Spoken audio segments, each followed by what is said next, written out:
So, well, good morning or good afternoon, like for both worlds. Well, I'm here to defend my PhD thesis that's entitled "Are Social Native Bees Affected by Fungal-Based Biopesticides?" This thesis was done by University of São Paulo here at ESALC, and also by University of Copenhagen by this double degree program. And well, it was performed in both countries. So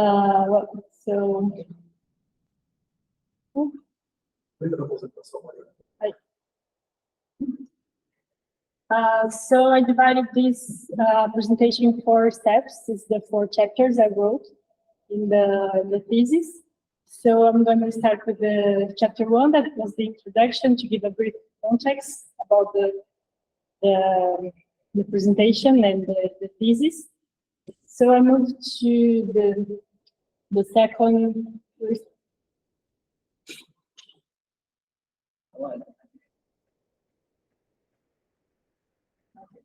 So I moved to the second chapter.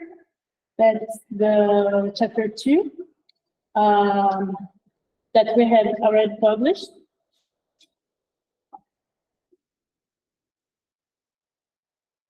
It's called Laboratory Risk Assessments of 3 Entomopathogenic Fungi used for pest control towards bumblebees, honeybees, and stingless bees.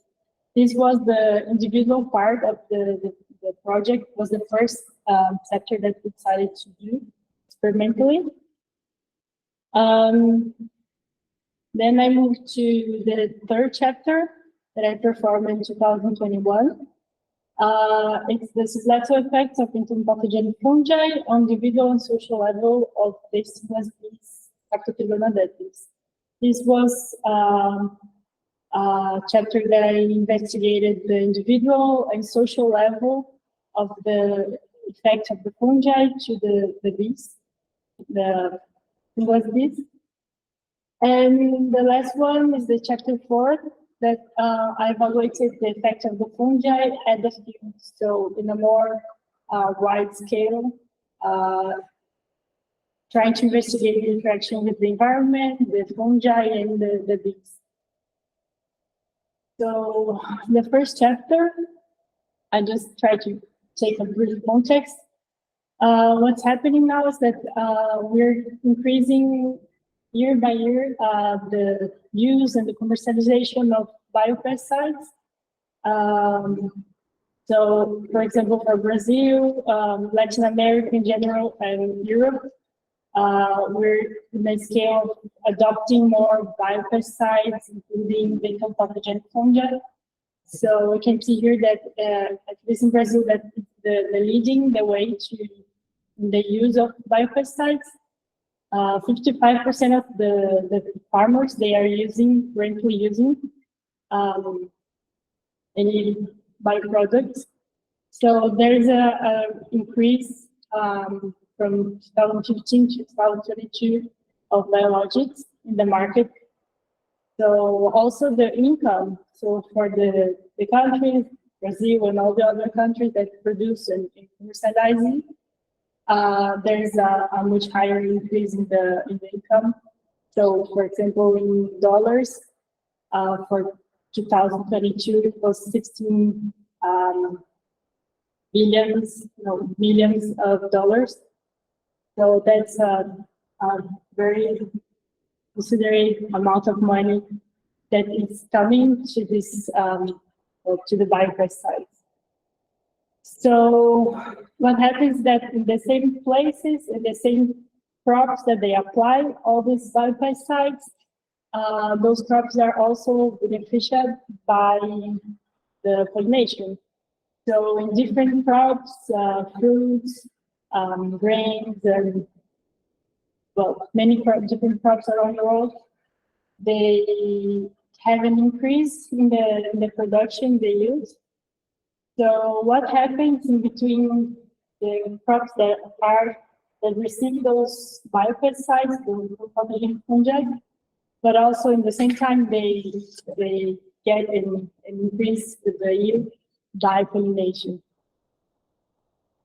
So usually for develop a product, we have some different steps to making a risk assessment to evaluate the possible risks of other organisms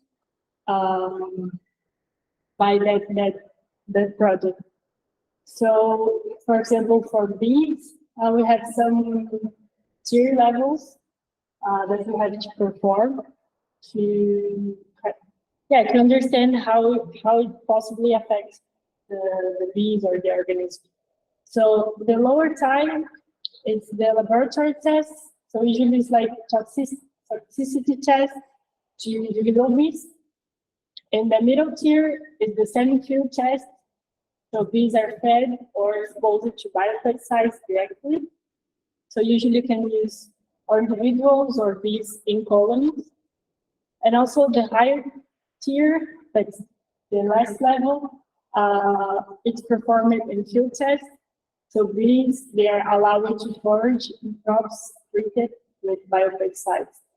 And also it's bees in colonies, so it's the interaction at the field with the more natural environment, what happens for real. The things that in this tier assessment, the increased variation of possibility of uncertainty comes from the lower tier to the higher tier.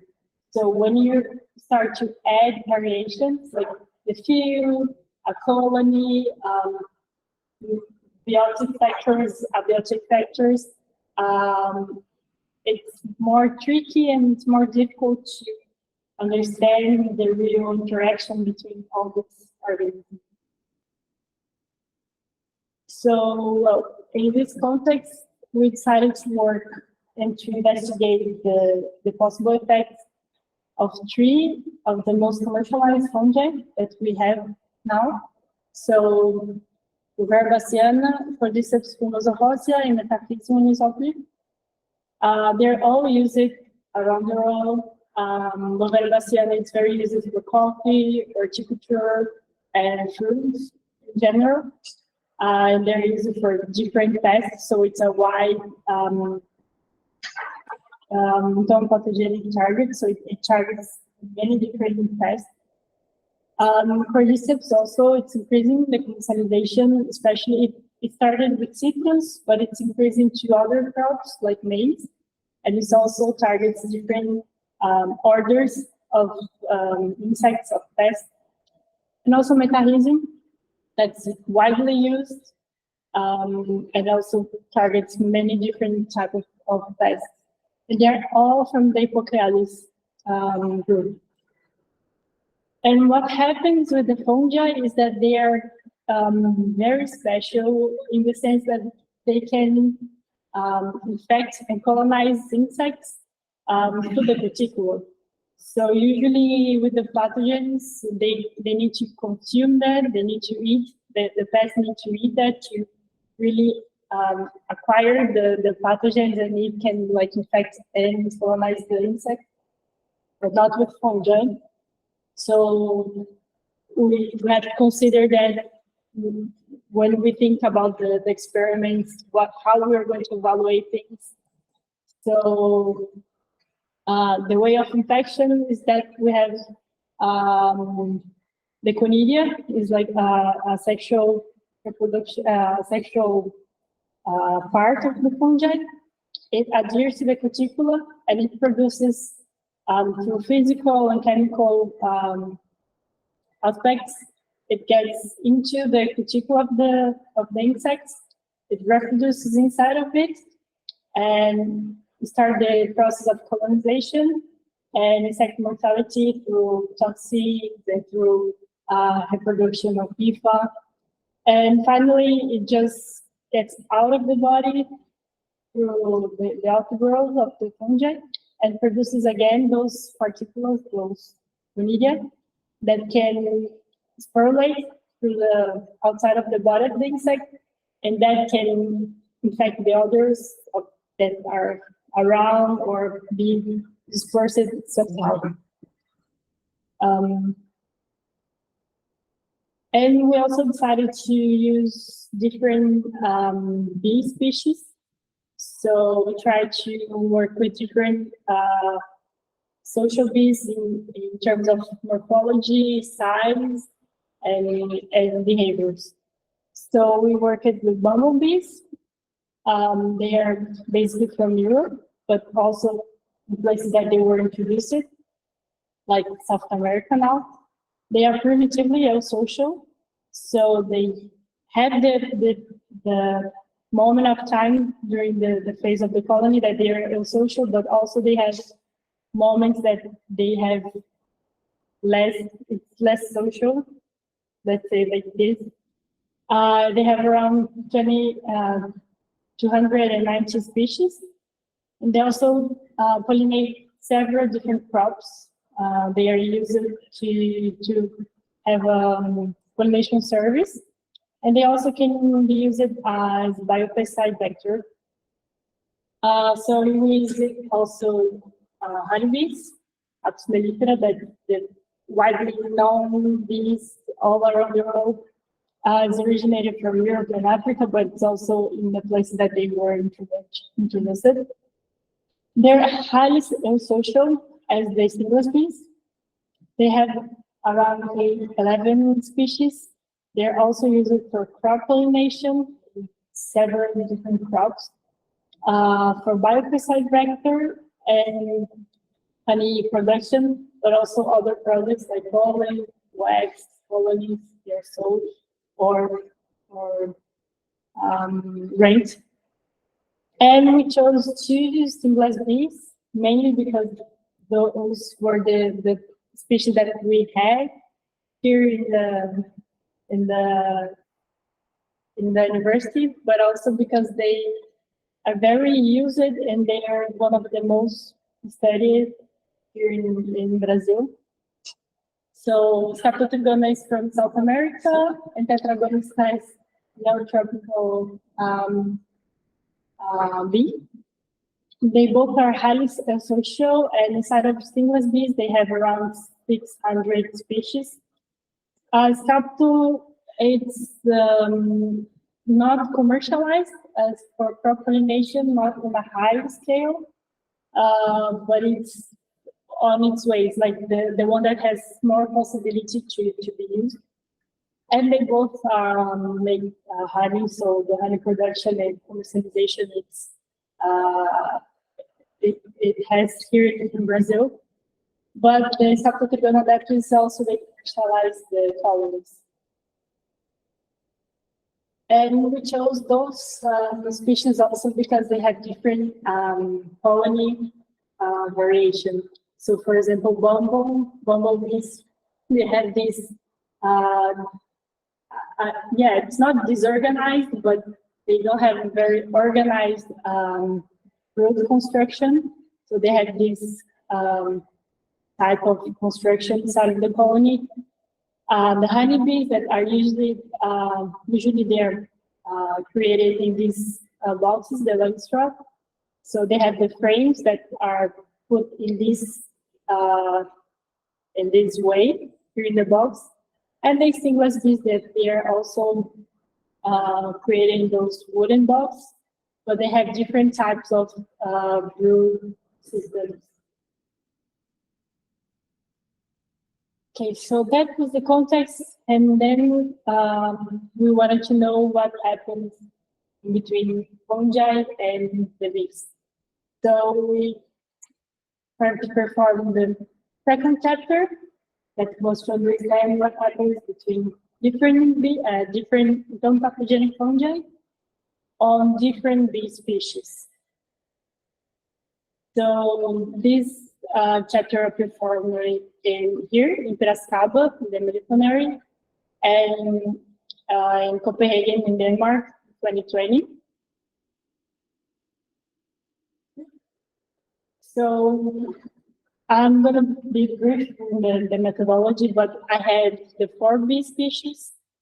I tested the 3 pathogenic fungi. So I had a strain PI63 of Garrigós. 1296 for Cordyceps fumosa, and E9 for Metarrhizium isopne.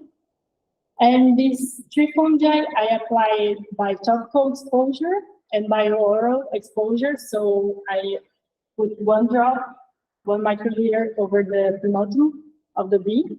And here I allowed them to feed the syrup that had a suspension with the fungi. And I had also 5 concentration and a control that was no conidia and the syrup.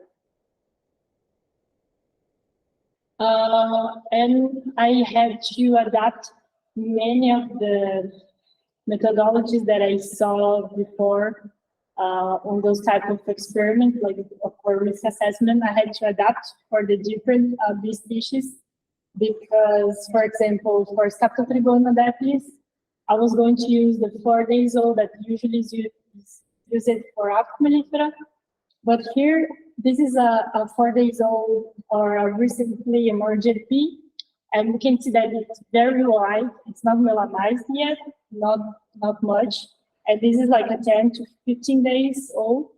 So we kind of understood that this one maybe would be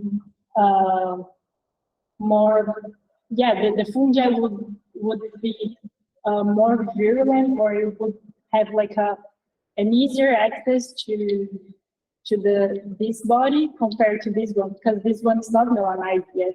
So we had to adapt for the different bee species.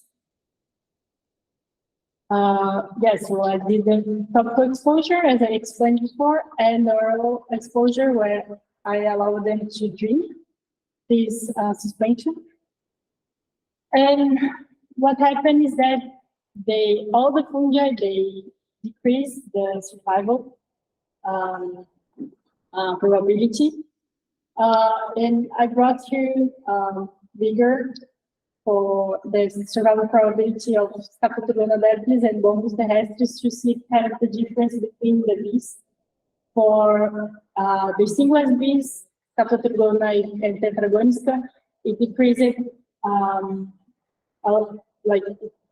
highly decreased the survival. But for Bombus terrestris, it didn't have a difference between control and the concentrations. This we thought that could be because of the size of the bee, because we used the same drug, but they have different body size. And also, the bumblebees, they are very hairy, and the stingless bees, they're not so hairy, so maybe the electrostatic, the electrostatic parameters of the hair and of the conidia maybe interfere on this effect. And also here I did the corrected mortality, and we could see that the Bavaria was more virulent for Scaptotrigona daplis and for Bombus terrestris. And for the oral exposure, we had another type of effect. We could also see that it had a highly survival probability decrease. But for Bombus terrestris, that before it wasn't different, the effect from the control and from the other concentrations, here we can see that it decreased a lot. So all the fungi, the survival for all the bee species was affected by the fungi, by all the 3 fungi, Oliveira, Metarrhizium, and Cordyceps. And we thought that maybe this is because the Bombus terrestris and the Apis mellifera, they have a bigger capacity to drink more of that syrup, so they were acquiring more conidia in the same time that the stingless bees, they are smaller, so they don't have the capacity to drink or to acquire that much conidia. And here with the corrected mortality, we see that Metarrhizium was the most virulent. So for Bombus terrestris and Apis mellifera, they were relatively more virulent. So the final result, the conclusion is that in laboratory, these three fungi, they have the capacity to decrease the survival of bee workers. We could see a difference between topical and oral application. This could be because of methodology. This could be because they have different ways to infect. That's a question that is there. I couldn't answer this. And there's a positive concentration response. So higher concentration, higher lower survival. So even though laboratory studies are a valuable tool for first-year risk assessment, sublateral effects and colony fitness parameters under standard conditions are needed. So that takes us to the third chapter. So I evaluated the individual and colony levels based to the effect of two fungi. So I use Bavaria and cordyceps for this one. So first, I wanted to measure the CL50 to understand how was this concentration that could kill 50% of the population. So I used the same 12 to 17 days old workers. I had this topical exposure, also oral exposure. I used 9 concentrations, so 8 concentrations and the control. And I evaluated for 6 days. So also with the 9 concentrations that it had a decrease in the survival, but I could see that the CL50 was it wasn't that low, but low. So for Bavaria and topical exposure was 1 to 1.9, 10 to 7. For Bavaria and the oral exposure, we can see that it's a bit lower. The CL50, which fits with the first result that we had in the previous chapter. It also happened to the cordyceps. Have 3.2, 10 to 7 for topical exposure when cordyceps was applied, and 1.9, 10 to 6 for oral exposure. So we have this CL50, and we used this concentration to perform the next experiments. So the next one, we wanted to understand if we knew that it decreases the survival. We wanted to understand if it had any sublateral effects, if something happened with the behavior, because we know that many chemicals, they have behavioral effects on social bees, like navigation, clean behavior, several effects. So we used the CL50. We also did top publication or application. We apply over the bees, maintaining them in a petri dish, and recorded for 6 days. These videos we passed it on the television software, and these could measure velocity, duration of resting time, and proximity between individuals, and many other parameters. And the velocity and resting time didn't have an effect. They were not moving faster or slower. But the proximity between the individuals in the petri dish changed. So for Bavaria, in the 4th day, with the oral exposure, it decreased the proximity between the individuals. And for Cordyceps fumosa rosea, in the 6th day, the last day, with topical exposure, it increased the proximity. That means that maybe they were avoiding or trying to be closer, and that's a way of a social immunity, like the avoidance. So maybe they were doing something else. So I watched all the videos that I filmed, that I recorded in the 1st day and the 4th day for Bavaria, and the first day and the 6th day for cordyceps, and I counted the specific behaviors that they were doing. So for Bulgaria already exposed, Captotrigona already exposed to Bulgaria, there was a decrease in the trophallaxis, so it fits with the avoidance. They were like more away from the other individuals, and also they were doing less trophallaxis. And they also were kind of beating the wing, that I really don't know what that means for me. It seemed that they were trying to clean themselves with the wings, because it's not a very, I've never seen that behavior. It's not they were bending or beating the wings really fast. It's just it seems that they were trying to clean themselves, and it also increased it. And for cordyceps, when the Scaptotrigonas daphnis were exposed to cordyceps, it increased the trophallaxis. So it fits with the previous result that they were more close to each other. Yeah, and all the other parameters, all the other behaviors like allogrooming, self-grooming, intonation, and linkage, it didn't change. So we then started the other experiment, because we wanted to know, okay, we know that they have these behaviors for avoidance. We know that they have many social behaviors that we can call social immunity, that they can clean themselves. So how much the self-grooming and the allo-grooming can really clean themselves to avoid the fungi infection.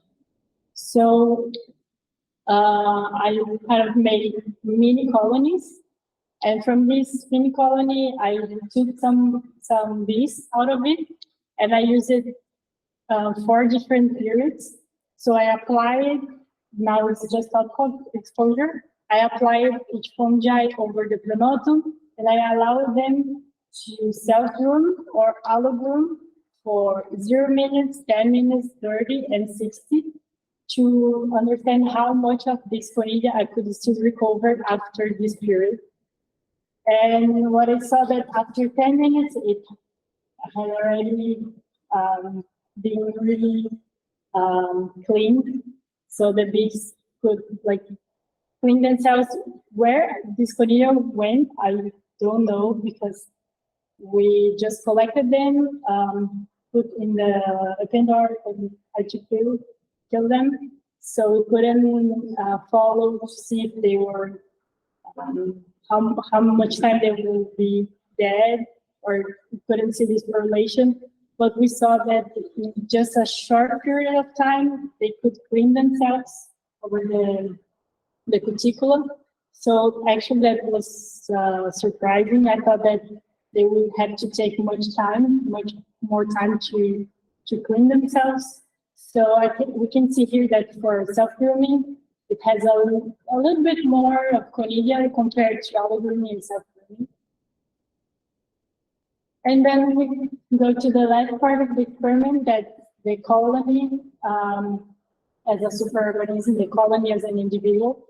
So I fed each colony with Oliveira baciana or Cordyceps fumosa or the control. So I evaluated those 4 aspects: root cells growth, temperature in 3 different parts of the colony, food pods, root cells, and empty corner. Then I evaluated the frequency of foragers going in and out of the colony, and the workers that going in and out with pollen or taking the trash out of the colony. So I evaluated this for 7 days.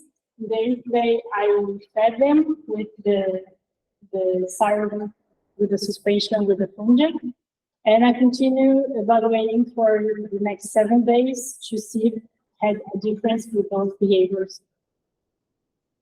So, for example, for the root cell growth, I had to count the number of cells that had here in in the colony.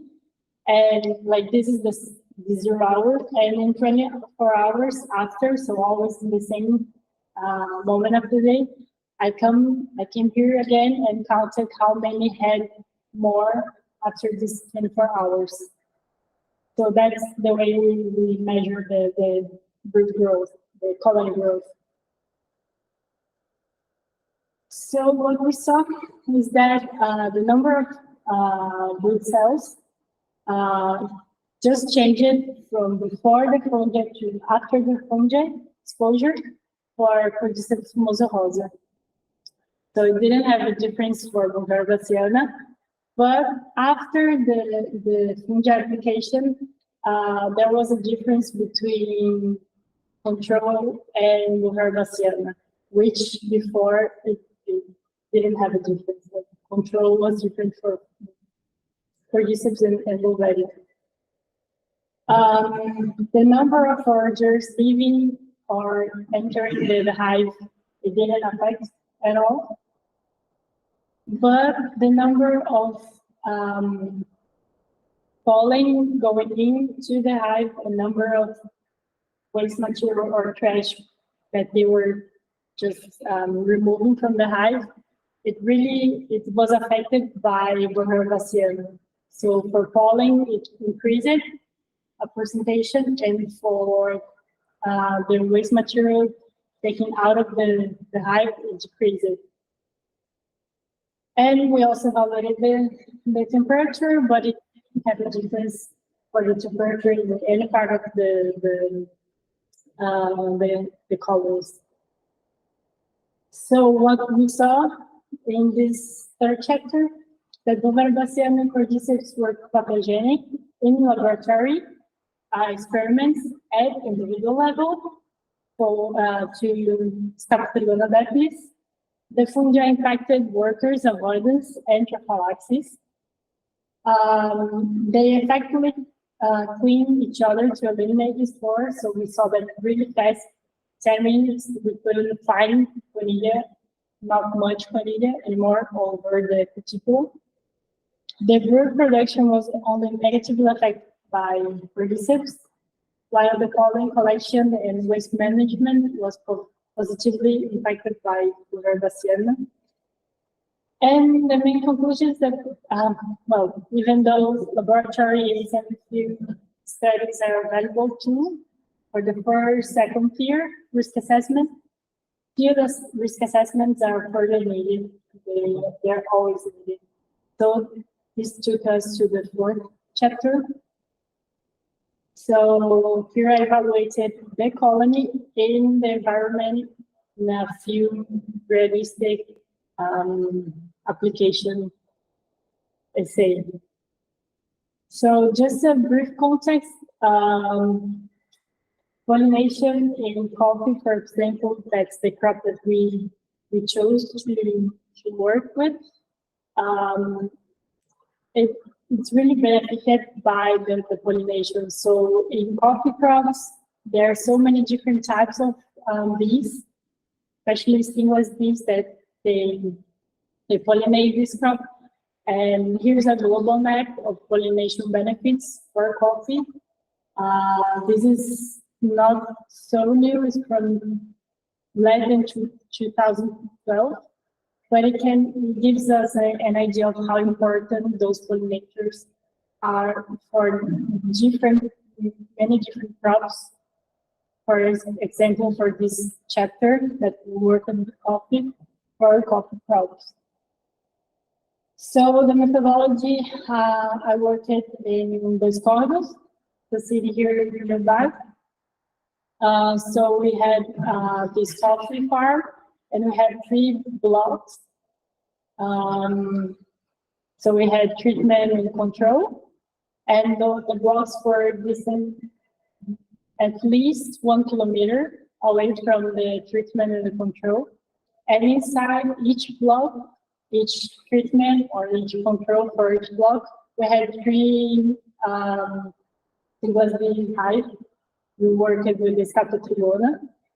And the day of application, the farmer, we asked him to apply just the way that he usually apply at coffee crops. So he sent me this video of him apply, so we can see that it's a high amount of not vanilla, but the volume that he applied it's really high. So they really the plants get really wet when he does that. So in this context of environment, crop, field realistic, hive, and fungi, any of the parameters were significant. So for the brood cell production, I evaluated also the fungal growth, the colony growth by the brood cells production, and it wasn't affected over time. So we evaluated for 21 days, and in these 21 days, it didn't affect the brood cells production.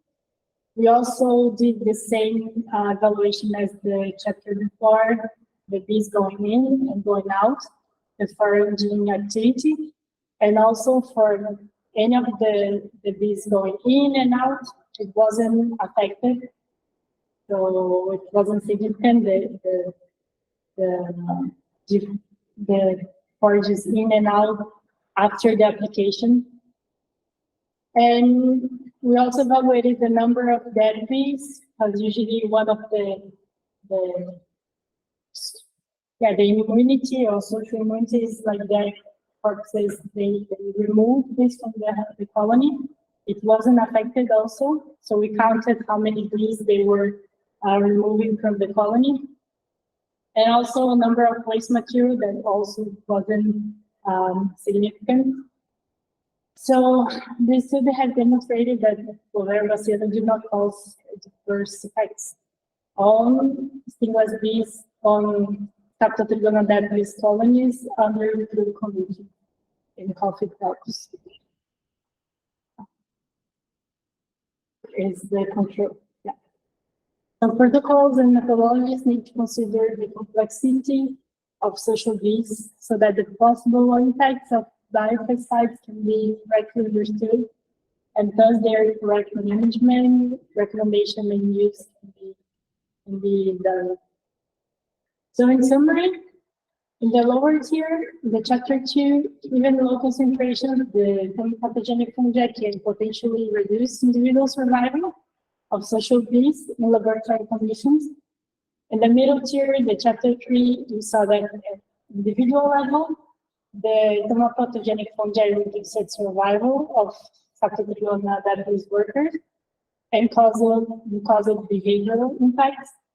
At the colony level, the fungicides negatively affect the brood production, while the pollen collection and waste material management was impacted by Oliveira. And the higher tier, the chapter 4, we saw the stingless bees colonies exposed to the Herbaceae under field condition did not show adverse effects. The last idea that we wanted to conclude from this thesis is that we have current risk assessments that they are still based on a lot on chemical risk assessments. I'm really happy that during this PhD, I saw that many papers are being produced on this theme of biopesticides and risk assessments. But I mean, they're mostly low-titer studies. They don't have many studies in field experiments. They're based on laboratory toxicity tests. And yeah, they're based on chemical risk assessments. So we saw in the first slide that it's increasing the use of biopesticides. So we really need to, for the future of risk assessment, we need to consider the biopesticides and make really protocols for those type of pest control. So consider the pathogens and the method of infection for each different type of pathogen. Consider the biotic and abiotic factors. We know that when we apply biopesticides at the field, many things can happen to it with sunlight, rain, humidity. So we have to consider that on the risk assessment. And also for social insects, we have to consider them, as we know that they are important and they are increasing their importance, especially for pollination service. So they need to be considered in this risk assessments. And not only that, but also consider the individual and social level, because they are two different individuals. The superorganisms in a colony and also the single individuals. Consider the complexity of behaviors, because they are very complex in behavior and immunity, and also plan higher tier studies. So I wanted to thank everybody here, all the universities, all the departments, everybody that helped to make this be done. My advisors, I really hope that you like the pictures.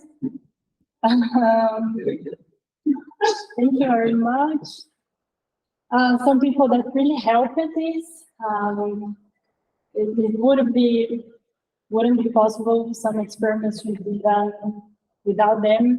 So I really think I didn't have a picture of my family with my uncle old, so I had to use